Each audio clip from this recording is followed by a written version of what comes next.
Assalamualaikum warahmatullahi wabarakatuh.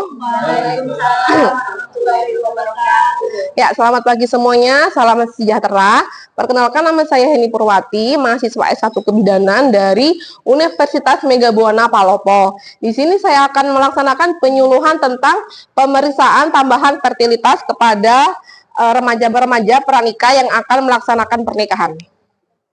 Ya, di sini ada yang sudah tahu pengertian dari fertilitas? Fertilitas adalah kemampuan untuk menghasilkan keturunan atau kemampuan untuk hamil. Nah, dalam konteks demografi, fertilitas diartikan sebagai peristiwa melahirkan anak hidup. Next.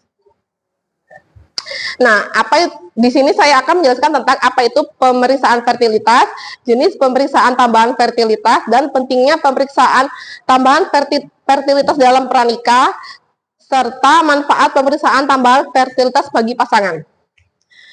Ya, untuk selanjutnya pengertian pemeriksaan tambahan fertilitas. Nah, pemeriksaan tambahan fertilitas ini merupakan serangkaian pemeriksaan lanjutan yang dilakukan untuk memperoleh gambaran lebih mendalam mengenai kondisi dan fungsi reproduksi pasangan, baik pada perempuan maupun laki-laki. Pemeriksaan ini dilakukan sebagai pelengkap dari pemeriksaan dasar, yang biasanya meliputi anamnesis menyeluruh, pemeriksaan fisik umum, serta pemeriksaan tanda-tanda vital dan organ reproduksi. Nah, jenis pemeriksaan pada perempuan. Yang pertama adalah pemeriksaan hormonal. Nah, pemeriksaan ini bertujuan menilai keseimbangan hormon-hormon yang berperan dalam proses ovulasi, pematangan folikel, serta fungsi reproduksi secara keseluruhan. Hormon yang diperiksa yaitu FSH, LH, estradiol, progesteron, prolaktin, dan TSH. Kemudian yang selanjutnya adalah USG transvaginal. Pemeriksaan ini menggunakan gelombang suara untuk memvisualisasi organ reproduksi wanita seperti rahim, ovarium, tuba falopi, dan serviks. Nah, prosedur ini dilakukan dengan memasukkan alat USG yang telah diolesi gel ke dalam vagina untuk mendapatkan gambar yang lebih detail. Next. Nah, selanjutnya adalah pemeriksaan cadangan ovarium. Nah, pemeriksaan cadangan ovarium ini adalah menggambarkan jumlah sel telur yang masih dimiliki seorang perempuan. Pemeriksa ini sangat penting terutama pada perempuan usia lebih dari 30 tahun belum menikah dan dengan riwayat gangguan reproduksi. Nah, pemeriksaan cadangan ini melalui kombinasi tes darah dan USG. Kemudian ini adalah jenis pemeriksaan perempuan lanjutan, yaitu ada HSG, histeroskopi, dan laparoskopi. Next. Nah, HSG adalah pemeriksaan radiologi menggunakan sinar X dan media kontras untuk menilai potensi tuba falopi serta bentuk rongga rahim. HSG bermanfaat untuk menilai apakah tuba falopinya sudah terbuka, mengidentifikasi kelainan bentuk rahim, dan menilai adanya adesi di sekitar tuba. Kemudian yang selanjutnya histeroskopi. Histeroskopi adalah prosedur untuk melihat langsung bagian dalam rongga rahim menggunakan alat kecil kamera. Pemeriksaan ini lebih akurat dibanding HSG. Digunakan untuk mendeteksi polip, septum, mioma, dan sinekia.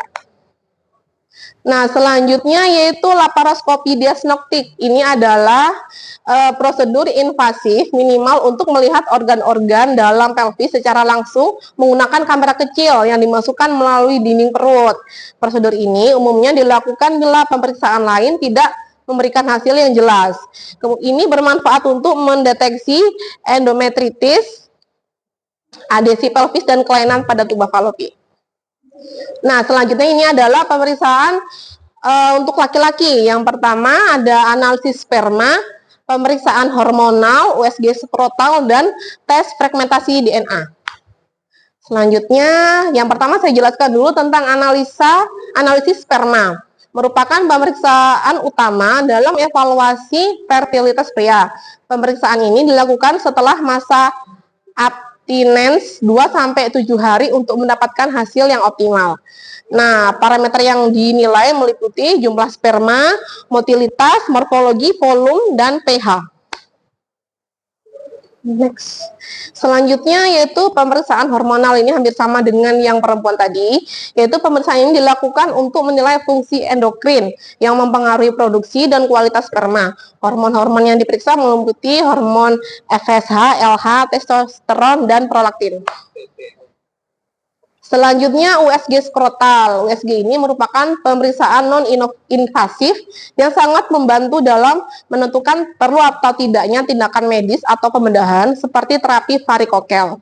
USG ini mendeteksi varikokel, tumor, hidrokel, dan kelainan saluran sperma. Nah, itu tadi adalah pemeriksaan tambahan bagi perempuan dan laki-laki dalam pranikah. Pentingnya pemeriksaan ini adalah mendeteksi dini gangguan reproduksi, mengetahui kondisi reproduksi masing-masing pasangan, perencanaan kehamilan sesuai kondisi kesehatan, mencegah komplikasi akibat kelainan hormon, dan edukasi atau konseling yang berbasis temuan pemeriksaan. Manfaat pemeriksaan fertilitas ini adalah memberikan gambaran jelas status tentang kesuburan pria atau wanita, menentukan intervensi tepat, meningkatkan keberhasilan kehamilan, mengurangi stres dan kecemasan pasangan, serta mendukung perencanaan keluarga dan kesehatan reproduksi. Faktor resiko infertilitas modern yaitu usia menikah lebih dari 35 tahun. Salah satunya stres dan beban kerja tinggi, pola makan tidak sehat, merokok, konsumsi alkohol, dan terpapar bahan kimia. Kemudian peran bidan di sini saya sebagai untuk penilaian adalah memberikan edukasi kesehatan reproduksi, melakukan screening, konseling persiapan kehamilan, dan merujuk pasangan ke spesialis bila diperlukan. Kemudian yang terakhir, kesimpulan dan saran. Kesimpulan pemeriksaan ini adalah